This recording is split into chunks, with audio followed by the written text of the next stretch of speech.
우리 인간은 언제나 참 한계에 부딪히는 것 같습니다. 인간의 연약함이죠.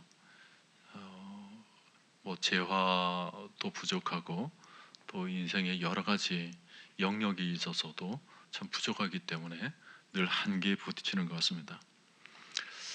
모든 측면에 우리 인간에게는 한계가 있는 것 같아요. 근데 그 한계에 대해서 우리 인간은 두 가지의 태도를 취할 수가 있습니다. 우선은 그 한계를 극복하는 그런 태도를 취할 수 있고, 또 하나는 그럼에도 불구하고 여전히 한계에 머무를 수밖에 없는 이 양면성이 우리 인간에게 있습니다. 우선은 한계를 극복하고자 하는 모습, 이게 역사를 발전시키는데 원동력이 되어 왔죠. 어떤 한계에 부딪히게 되었을 때 인간은 늘 도전하고 또 모험하는 그런 모습을 보여왔습니다. 어쩌면 인간의 역사가 모든 이런 몸부림으로 이루어진 것 같아요. 우리가 지금 접하고 있는 모든 문화와 문명들, 어떤 한계에 부딪히게 되었을 때 그것을 극복하기 위한, 극복하려고 했던 그 결과물들이 모든 문화와 문명을 지금 이루어 놓고 있습니다. 예를 들어서 새를 바라보면서 우리 인간은 비행기를 만들었습니다. 비행기를 바라보면 참 신기하지 않습니까? 저는 비행기를 볼 때마다 아무리 과학적인 원리로 만들어졌다고는 하지만 참 상식적으로 이해가 되질 않아요. 그 고철 덩어리가 하늘을 날고 있다라는 게 이게 이해가 되십니까? 그것도 그냥 나는 게 아니에요. 수백 명의 사람을 태우고 또 무거운 짐들을 다 가득 싣고서 하늘 위를 날아다닙니다. 이게 너무 신기하죠. 저만 신기합니까? 지금 프랑스나 독일에서는 이미 에어버스가 날아다니고 있다고 합니다.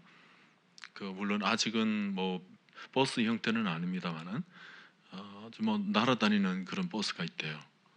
어, 아마 머지않아서 전 세계에 이게 좀 상용화되지 않을까 그렇게 내다보고 있는 사람들도 있습니다. 인간은 끊임없이 자꾸 도전을 하는 거죠. 비행기뿐만 아니라 배도 마찬가지입니다.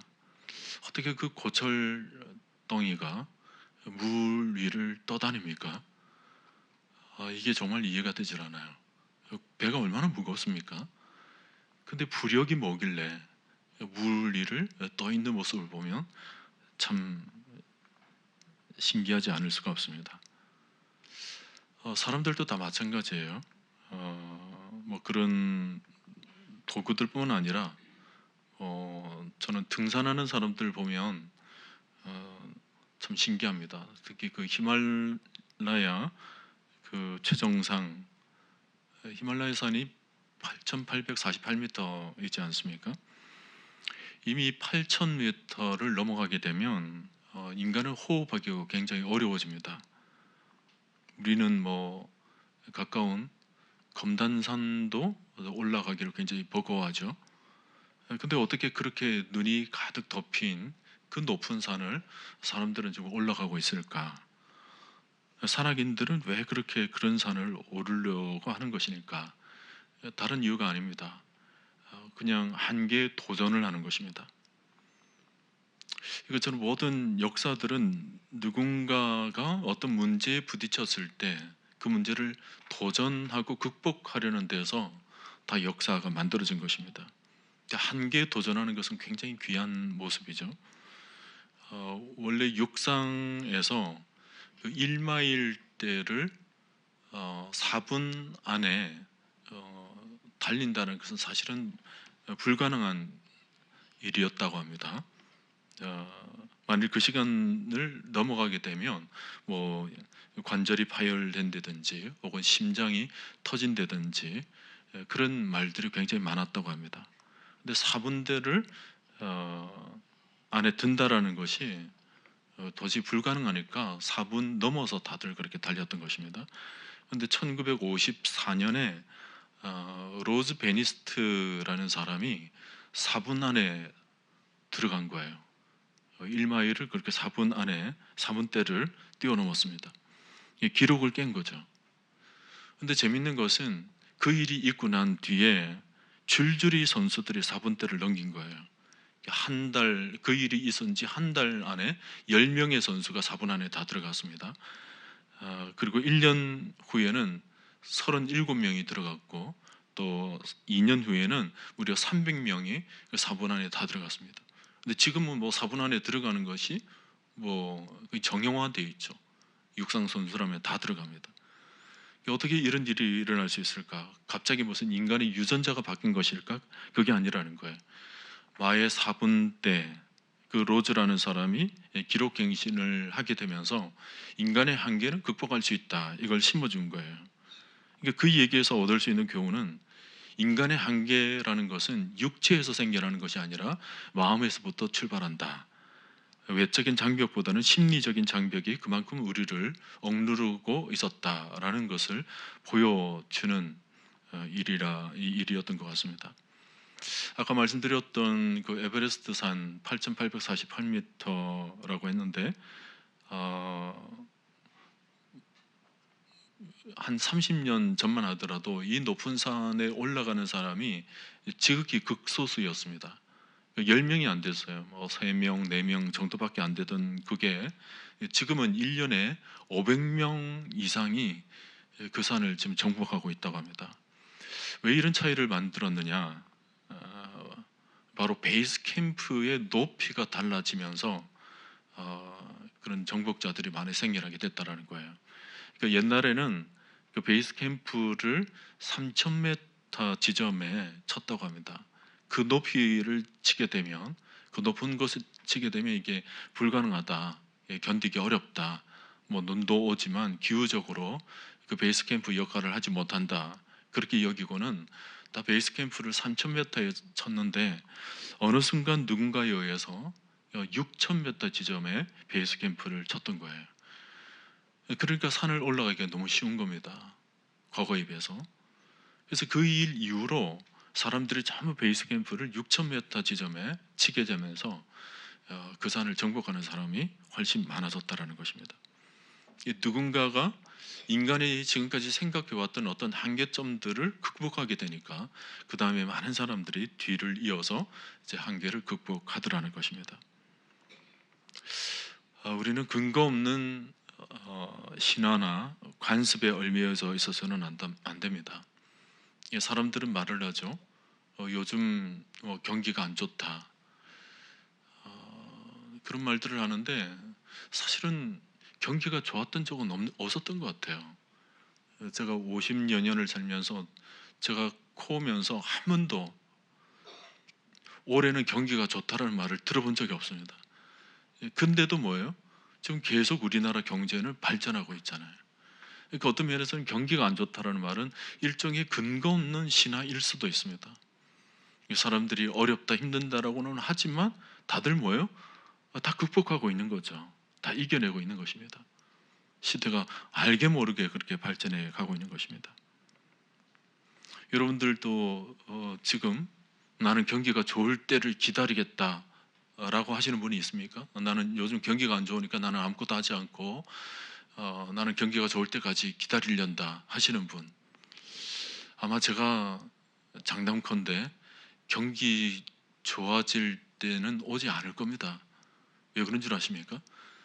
만약에 경기가 정말 좋다, 그러면 그 경기 좋은 것 때문에 공급이 과다할 겁니다. 경기가 좋기 때문에 많은 물량들이 쏟아내게 되겠죠. 이 공급이 과다하게 되면 이내 다시 경기가 나빠지는 것입니다. 이게 경제 원리예요. 경기가 아무리 좋다 하더라도 결국은 뭐예요? 경기가 다시 나쁘게 되어 있다는 거예요. 그러니까 경기 좋을 때를 기다린다는 것은 어리석은 일입니다.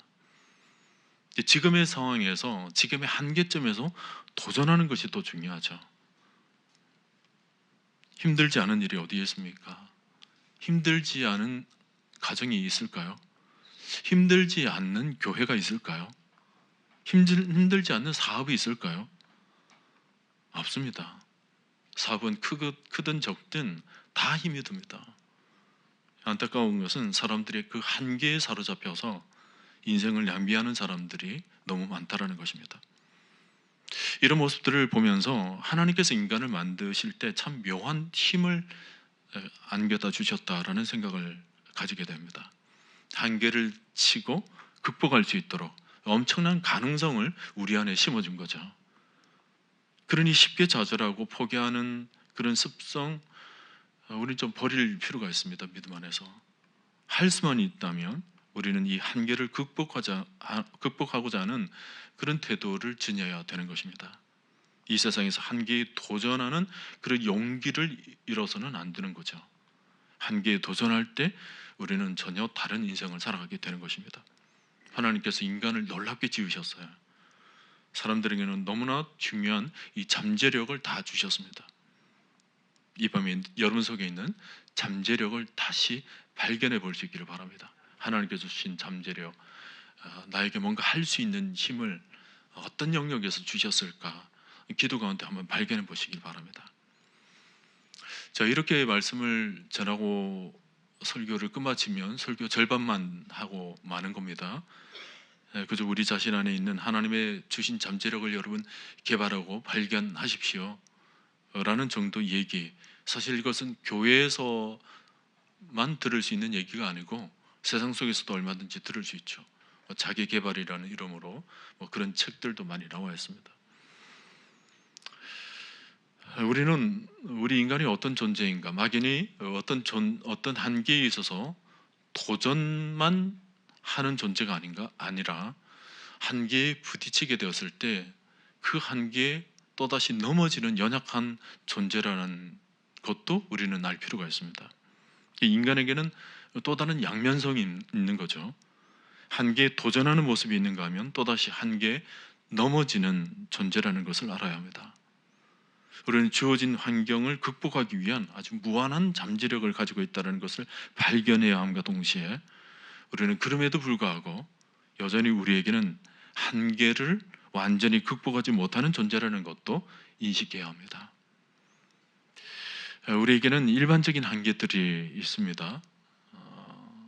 예를 들어서 나이가 들어간다. 이것은 분명한 한계입니다.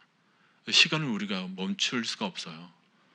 아무리 나이가 숫자에 불과하다라는 말을 하지만 세월에 따라서 우리 안에 생겨나는 이 노화 현상은 아무리 해도 이거 막을 수가 없습니다.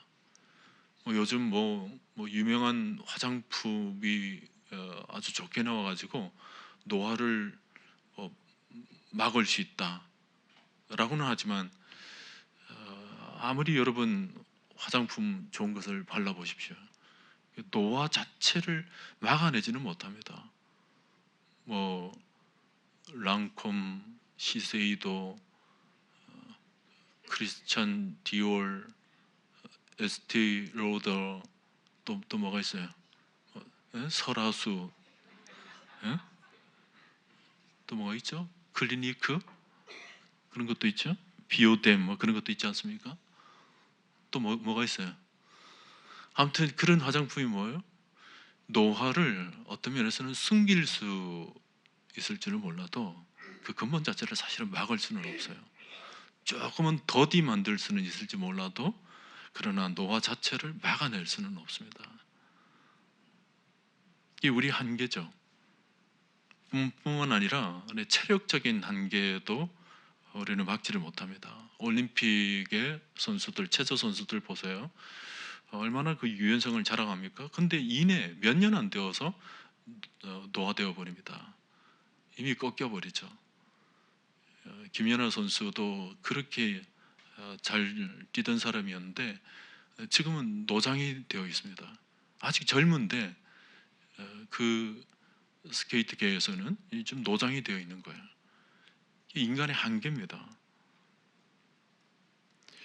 우리가 체감하고 있는 것은 이제 두뇌의 한계라는 거죠.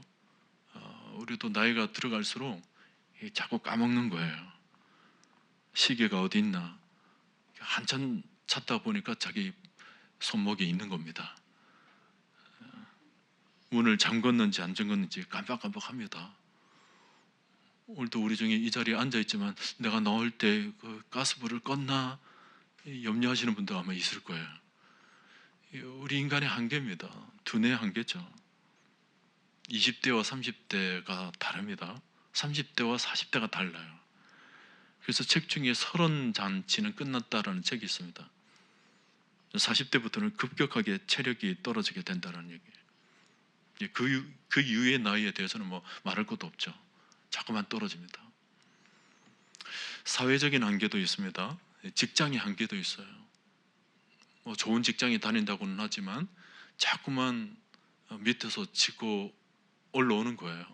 더 똑똑한 사람, 더 재능 있고 유능한 사람, 더 새로운 것들을 배운 사람들이 자꾸만 직장에 새롭게 또 들어옵니다. 근데 그런 사람들과 끊임없이 이제 경쟁을 해야 되는 거죠. 위에도 잘난 사람이 있고 아래에도 잘난 사람이 올라오고 있고 끊임없이 경쟁을 해야 되는 이 사회적인 한계. 자녀 교육도 마찬가지입니다. 품 안의 자식이지 품을 떠나게 되면 아웃 오브 컨트롤이에요. 어떻게 통제할 수가 없습니다. 내가 부모로서 정말 아이들에게 많은 것을 해줄 수 있을 것 같았지만 그러나 그런 시간들이 굉장히 짧습니다. 기껏해야 초등학교, 뭐 중학교, 많아야 고등학교. 그 이후의 시간에 대해서는 부모도 어찌할 수가 없어요. 다 떠나버리죠. 말을 듣지를 않습니다. 자녀 교육의 한계예요. 질병의 문제도 마찬가지입니다. 병원에 누워있는 사람들, 과거 한때 펄펄 날지 않았던 사람이 누가 있습니까? 지금은 병원에 있지만 다 한때 다 한가닥 하던 사람들이었습니다. 근데 지금은 누구의 도움을 받지 않고서는 몸도 가누지 못하는 그런 사람이 되어 있는 거죠. 이게 절대 한계 상황이에요. 저마다 종류는 다르지만 다들 나름대로 그 한계를 다 가지고 있습니다.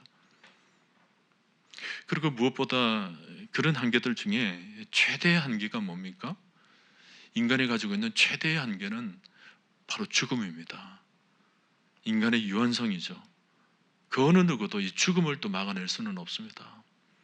우리가 한 시대를 살아가지만 한 시대를 영원히 살아가는 사람은 없습니다. 길어야 100년, 120년 뭐 그렇게 생각은 하지만 그런 시간보다 훨씬 짧게 인생을 마감하는 사람들이 주위에 얼마나 많습니까? 그러면서 우리는 이 땅의 삶을 마감하고 죽음을 맞이하게 될 때 인간의 한계를 느끼는 것입니다. 막아낼 수가 없어요. 생명의 선이라는 것 막아낼 수가 없습니다. 그러므로 인간에게는 이 한계라는 것이 늘 수식어로 따라다닙니다. 연약한 인간, 부족한 인간, 늘 한계가 있는 유한한 그 인간. 인간은 끊임없이 한계에 도전하면서도 끊임없이 한계에 부딪히는 것입니다. 왜 그렇죠? 인간의 유한성 때문에. 오늘 바울은 지금 이런 한계를 말하는 것입니다. 7절에 육체의 가시라는 단어가 나오죠. 바울은 이미 고린도후서 4장에서 우리의 겉사람은 낡아지고 후패해진다라고 말을 한 적이 있습니다. 실제 자신의 몸이 그 육체의 가시, 간질병과 안질에 걸렸다고 그러죠. 이런 질병의 한계를 느낀 거예요. 지금까지는 끝없이 정상을 향해 달려갔던 바울입니다. 거침없이 복음을 위해서 살았던 사람이에요. 근데 어느 순간 자기 안에 한계를 발견한 것입니다. 그런데 사도 바울이 오늘 본문에서 이 한계를 언급하는 특별한 이유가 있었습니다. 바로 인간에게 한계를 깨닫는 것은 영적인 면에 있어서 아주 유익한 면이 있더라는 것입니다. 9절 하반절에 그러므로 도리어 크게 기뻐함으로 나의 여러 약한 것들에 대하여 자랑하리니 이런 그리스도의 능력이 내게 머물게 하려 함이라. 인간은 한계점에서 하나님을 만나게 됩니다. 사실 인간의 한계라는 것은 하나님께서 만들어 놓으신 거예요. 어느 선까지는 최선을 다해서 우리가 달려가고 도전하고 또 모험하기도 하고 그렇게 하지만 어느 순간의 선에서는 하나님께서 그어놓으신 그 선이 있는 것입니다. 마치 하나님께서 선악과의 경계를 지어 놓으신 것과 똑같습니다. 사도 바울은 그 한계점에 그 영적인 유익을 깊이 발견한 사람이에요. 그리고 하나님께서 만들어 놓으신 그 한계를 겸손히 받아들입니다. 그래서 10절을 보면 그러므로 내가 그리스도를 위하여 약한 것들과 능력과 궁핍과 박해와 곤고를 기뻐하노니 라고 고백합니다. 오히려 한계를 기뻐한다라는 거예요. 사랑하는 성도 여러분, 오늘 여러분이 한계를 발견하십니까? 여러분의 한계가 무엇이든지 간에 우리가 우리의 한계를 발견하는 순간 우리에게는 오히려 새로운 영적인 지경이 열리게 될 것입니다. 바로 우리는 우리의 한계 상황에서 하나님을 깊이 만나게 되는 것입니다. 보통 사람들은 한계가 끝이 보이기까지 갈 때까지 가죠. 근데 왜 하나님은 그대로 놔두시는 줄 아십니까? 그 이유는 인간에게는 좀 근본적인 변화가 필요하기 때문입니다. 대충 변화가 아닌 아주 근본적인 변화가 필요해요. 그래서 자기 힘 스스로 뭔가를 하려고 했을 때 한번 해봐라는 거예요. 갈 때까지 가봐라는 거예요. 완전히 나 자신을 변화시키기 위해서는 하나님께서는 일부러 내가 가서 쓰러지고 넘어지고 한계에 부딪힐 때까지 하나님은 기다리십니다. 그러므로 우리 그리스도인들이 영적인 깊이를 깨닫게 되기 위해서는 가능한 한계를 좀 빨리 인정할 필요가 있어요. 물론 도전도 하지만 그러나 어떤 지점에 있어서 내가 할 수 없다라는 것을 느끼게 되었을 때 그때는 어김없이 하나님 앞으로 나와야 되는 거죠. 우리가 우리의 한계를 인정하게 되는 순간 우리 신앙은 또다시 한 단계 또 올라가게 되는 것입니다. 우리가 얻고자 했던 것을 얻지를 못하지만 다른 것을 얻게 되죠. 하나님의 능력은 우리의 약함을 인정할 때 드러나게 되어 있습니다. 하나님의 능력이 그냥 나타나는 게 아니에요. 이게 절대적인 공식이에요. 내 힘을 쓸 때와 하나님의 힘을 쓰는 것은 근본적인 차이가 있는 거예요. 차원이 다른 삶이에요. 바울이 한계를 인정하고 난 뒤에 주어진 능력이 바로 하나님의 능력이었습니다. 자신의 한계점을 발견하고 그것을 인정할 때 비로소 자기의 능력이 아닌 하나님의 능력으로 살아가는 거죠. 많은 사람들이 자신의 능력에 도취되어서 그 능력에 주저앉아서 살아갈 때가 굉장히 많습니다. 왜 우리로 하여금 우리 자신을 부인하라 말씀하십니까? 우리가 한계를 인정하는 순간 그때부터 하나님의 능력이 드러내시기 때문입니다. 신앙생활의 중요한 것은 내가 열심히 하는 것이 아니고 하나님이 드러나도록 하는 것입니다. 신앙의 본질은 예수님을 통하여서 내 열심이 드러나게 되는 거예요. 나를 통하여 하나님이 나타나도록 하는 것, 이게 신앙생활이에요. 나도 열심히 하지만 그러나 내가 나타나는 것이 아닙니다. 나를 통하여 그리스도가 하나님이 나타나는 거예요. 인간은 한계를 도전하는 것은 좋은 일이지만 그것만 가지고 살게 되면 언젠가 절대 한계에 부딪히게 될 것입니다. 그날이 와요. 세상 사람들은 거기서 좌절하게 되는 것입니다. 자신이 열심히 하고자 했는데 자신의 한계에 부딪혔을 때 이제 더 이상 나아가지를 못하는 거죠. 나폴레옹이 불가능은 없다라는 신념은 그 헬레나 섬에서 그의 연약함으로 입증되었습니다. 딱 거기까지였어요. 세상 사람들은 한계에 도전하다가 한계점에 다다랐을 때 거기서 멈추거나 대부분 좌절해 버립니다. 여기서 신앙인들과의 차이점이 생겨나게 되는 거예요. 우리는 그 한계 지점에서 하나님을 만나는 것입니다. 우리의 연약함을 드러낼 때 그때부터 하나님의 온전함이, 하나님의 완전함이 나타나게 되는 거예요.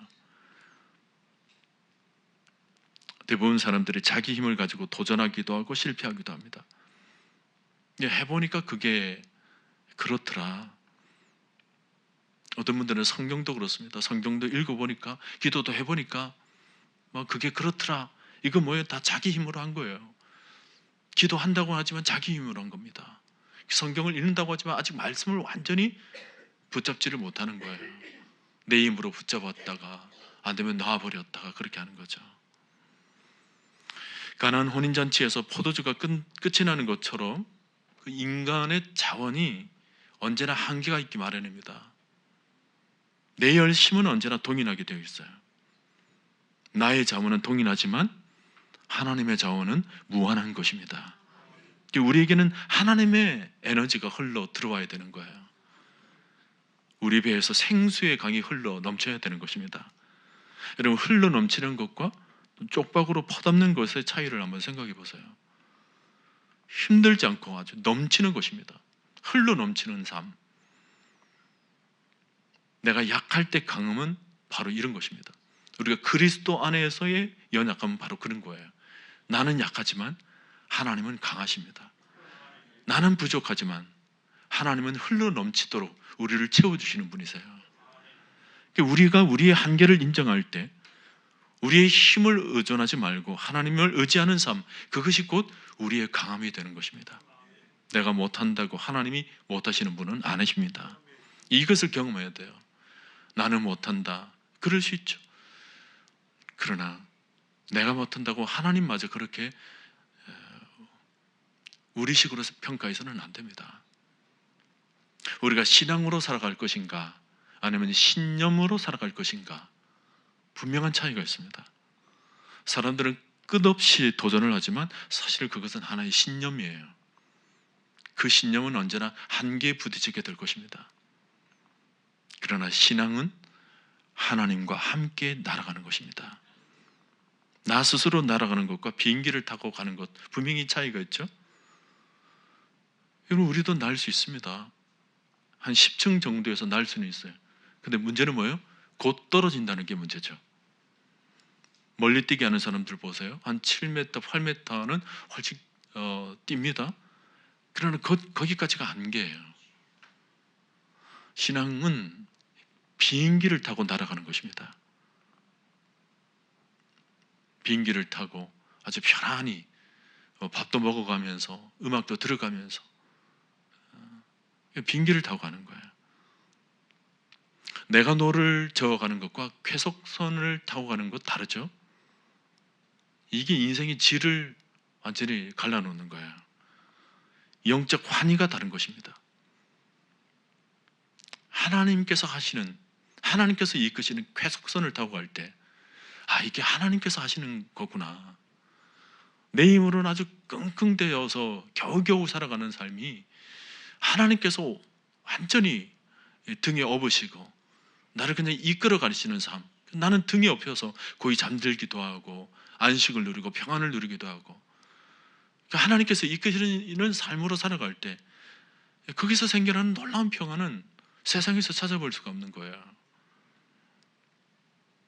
사사기에서 기드온 용사들이 왜 300명으로 줄어듭니까?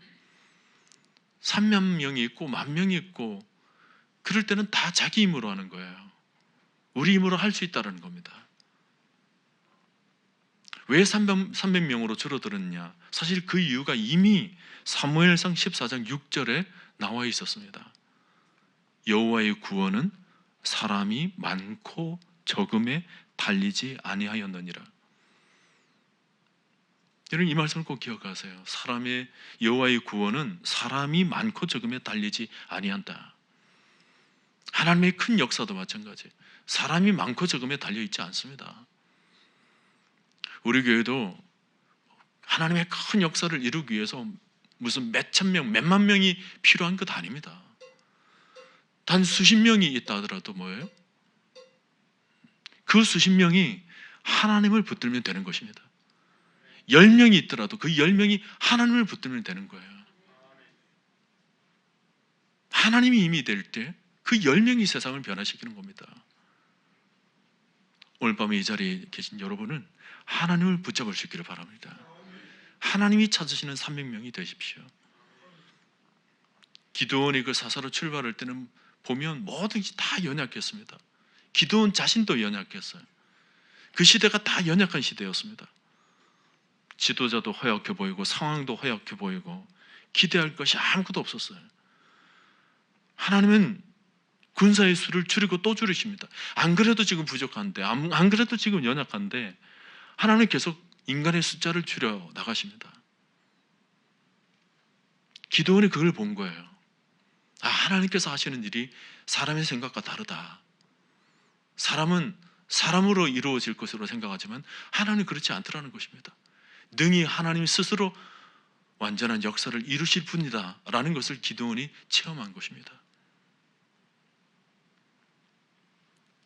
하나님은 한 사람 한 사람을 찾으십니다.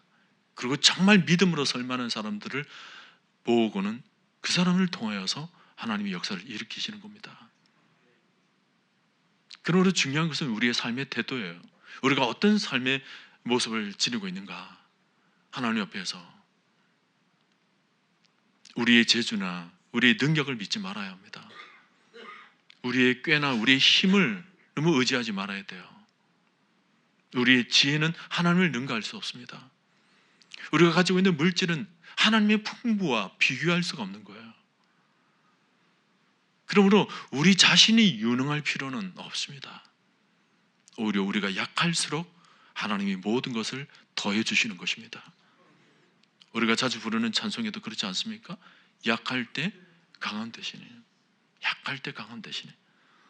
이 원리를 터득한 사람이 오늘도 기적을 보는 거예요. 나의 약할 때 하나님이 강하시다. 약할 때 하나님이 나의 강함이 되어주신다.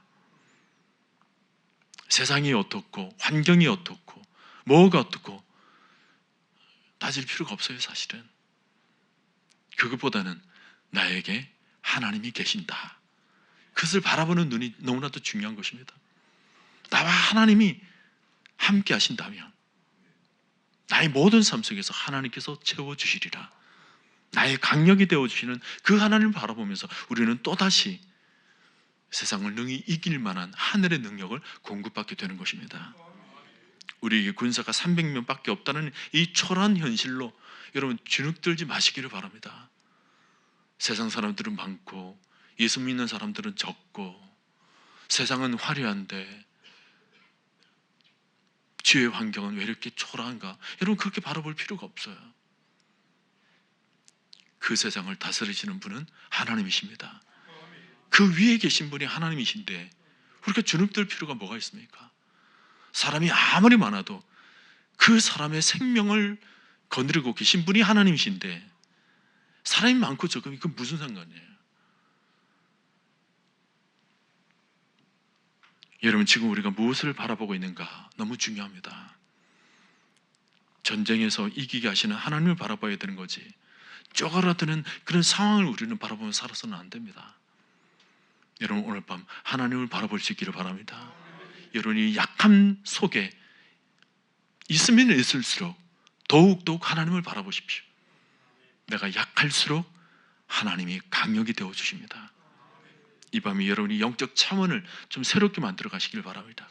모든 나의 한계들, 나의 질병, 상황, 모든 측면에서 나의 한계들, 그 한계에 여러분 머물러 있지 마시고 하나님께서 힘 주시고 능력 주시면 최선을 다해서 여러분 극복하고 도전하십시오. 그러나 반드시 기억하십시오. 도전함에도 불구하고 한계가 생겨나게 될 것입니다. 한계를 만나게 될 거예요. 그 순간 여러분 하나님을 바라보십시오. 그 하나님께 하늘의 힘을 공급받을 수 있기를 바랍니다. 이 밤이 그 하나님을 만나고 하나님으로부터 새로운 힘을 공급받는 이 밤이 될 수 있기를 바랍니다. 하나님 제가 부족합니다. 내가 연약합니다. 나의 상황은 도무지 나아질 것 같지 않는 그런 연약한 환경에 놓여져 있지만 나의 약함 속에 오롯이 하나님을 바라보는 이 영적 지경이 넓혀지게 하여 주시옵소서. 오늘 밤 하나님을 만나기를 원하고 하나님을 다시금 붙들기를 원하고 그 하나님을 통하여서 하나님의 놀라운 힘을 공급받게 하여 주옵소서. 이 은혜가 이 밤에 여러분 심령 가운데 충만히 흘러넘치게 되시기를 주님의 이름으로 간절히 축원드립니다.